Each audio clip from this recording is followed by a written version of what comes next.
Baik, Assalamualaikum Ustaz. Waalaikumsalam warahmatullahi wabarakatuh. Bolehkah menunaikan sholat syuruk di rumah setelah sholat berjamaah di masjid?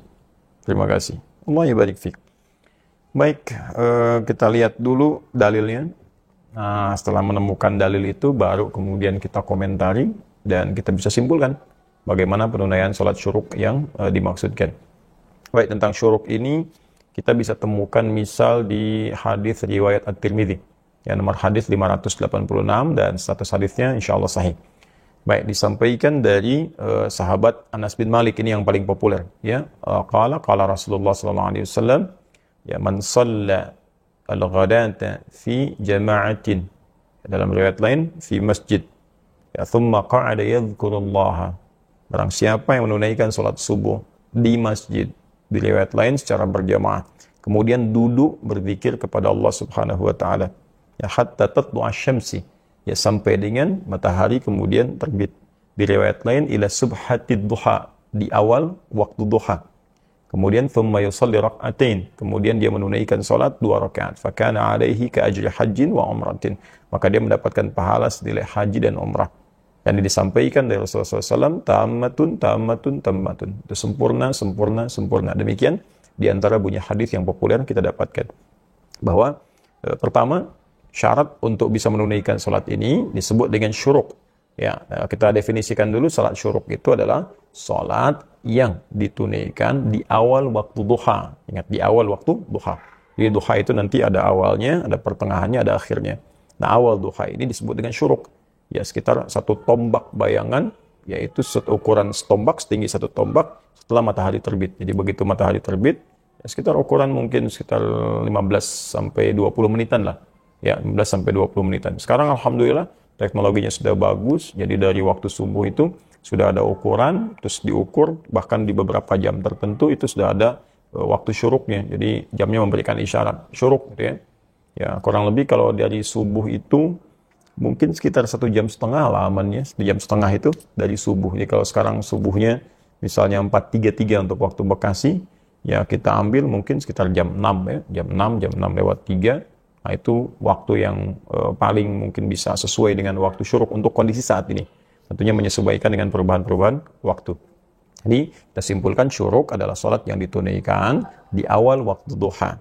Disebut dengan syuruk. Atau isyraq. Ya, bisa disebut juga dengan isyraq. Syuruk itu posisinya, isyraq itu naik mataharinya. Setelah terbit, bergeser, bergeser, bergeser, sampai bayangan 1 tombak. Kemudian yang kedua, bagaimana cara menunaikan salat syuruk itu? Dalam hadis disebutkan, ya man shalal ghadata fi masjid atau fil jamaah. Siapa yang menunaikan salat subuh di masjid. Jadi yang pertama ditekankan itu di masjid. Salatnya mesti di masjid. Ya, ini bahkan ada ulama yang berpendapat bahwa salatnya harus di masjid. Ini bagian pertama. Yang kedua ada redaksi fi jama'atin, dalam berjamaah.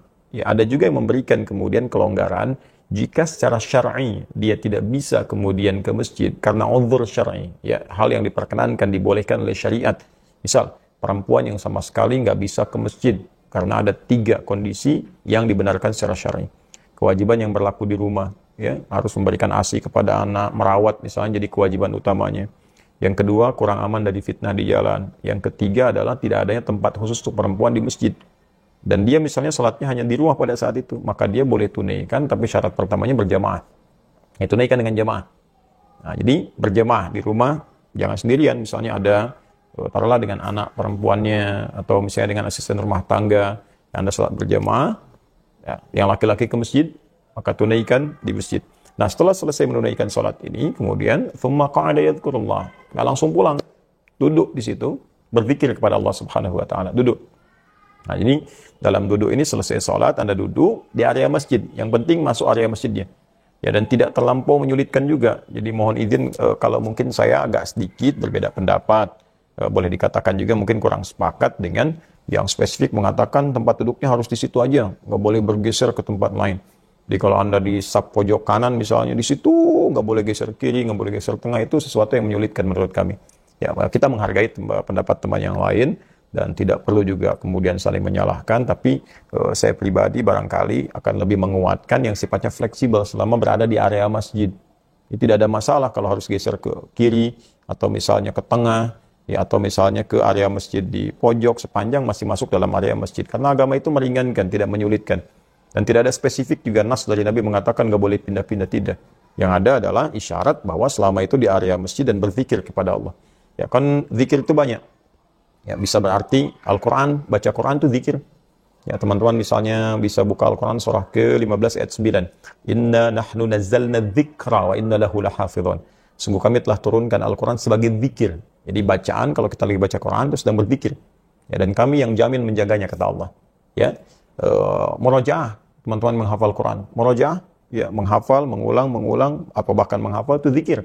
Bahkan 4 kali disebutkan ya, sebagai penanda bahwa 4 kali lebih unggul dibandingkan sekedar baca. Dari Quran surah 54 ayat 17, 22, 32, 40. Ya walaqad yassarna al-Qur'ana lidzikri fahal min muddakir. Sungguh kami telah mudahkan Al-Qur'an untuk diingat menggunakan zikir. Di saat orang mengingat Al-Qur'an, baik itu mengulang atau menghafal, itu sedang berzikir kepada Allah Subhanahu wa taala. Kemudian ada juga misal berdoa, itu zikir. Ya, berdoa itu zikir. Misal di Al-Qur'an surah ke-7 Al-A'raf ayat 205, ya. Ayat yang kedua terakhir, posisi paling kiri agak sedikit ke bawah. Ya wadhkur rabbaka fi nafsika tadarruan wa khifatan wa dunal jahri minal qaul. Silakan kau berdoa kepada Allah, minta. Ya, minta dengan segenap hatimu, dengan kerendahan hati, mohon dengan sangat. Nah, itu berdoa disebut dengan zikir, wadhkur rabbaka. Atau menyebut nama Allah, ya berzikir, ya. Sal al-asmaul husna, ya Allah, ya Rahman, ya Rahim, ya Quddus, ya. Minta, ya Allah, ya Allah, ya Allah, ya Allah, ya Allah, minta. Itu Anda sedang berzikir. Ya, dalilnya Quran surah ke-2 Al-Baqarah. Misalnya ayat yang 152, paling kanan agak sedikit ke bawah. Ya, fadhkuruni adzkurkum. Kata Allah, sebut saya, sebut saya, sebut saya. Maka saya pun akan menyebutku. Ya, bagaimana cara menyebut Allah? Ditafsirkan lagi nanti di Quran surah ke-17 Al-Isra ayat 110. Ya, qulid Allah, awid ar-Rahman, ayyamma tad'u falahul asmaul husna. Ya, sebut nama Allah, sebut nama Allah atau Ar-Rahman. Atau kapanpun kamu ingin memanggilnya, Allah punya nama-nama terbaik. Itu berzikir. Ya, atau juga nanti ada amalan lain misalnya termasuk sholat juga zikir. Ya, sholat juga zikir ya, sholat sunnah itu masuk zikir. Ya, misal ada di Quran surah ke-20 ayat ke-14. Allah menyebut sholat dengan zikir. Ya innani anallahu la ilaha illa ana fa'budni wa aqimis salata li dzikri. Saya Allah, enggak ada Tuhan selain saya. Sembah saya. Caranya tunaikan sholat sebagai zikir kata Allah kepada saya, pada Allah. Ya, bahkan sebuah aktivitas yang mendekatkan diri kepada Allah itu zikir. Ya, ikut ta'lim misalnya. Ada ta'lim, ada pengajian, pada subuh kita ikut itu zikir namanya. Ya, dari mana dalilnya Ustaz? Banyak. Bisa kita lihat di Quran surah ke-4 An-Nisa ayat 103. Ya, fa idza qadaytumus salata fadhkurullah. Maka jika Anda selesai menunaikan salat, fadhkurullah, silakan berzikir kepada Allah. Qiyaman wa qu'udan wa ala junubikum. Mau sambil berdiri, duduk atau sambil berbaring, zikir itu umum.